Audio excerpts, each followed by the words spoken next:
जय माताजी, जय समाज। हूँ कुबा ग्राम पंचायत उपसरपंच અને આજે કુબા ગામમાં સાફ સફાઈનું કામ ચાલી રહ્યું છે।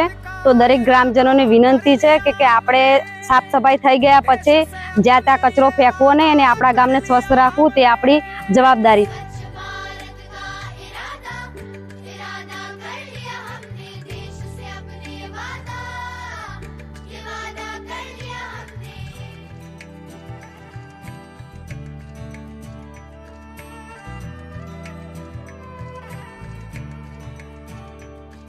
हमसे निकलेगी स्वच्छता की एक नदी, छल छल छल छल कल कल कल कल एक धुली सी जिंदगी।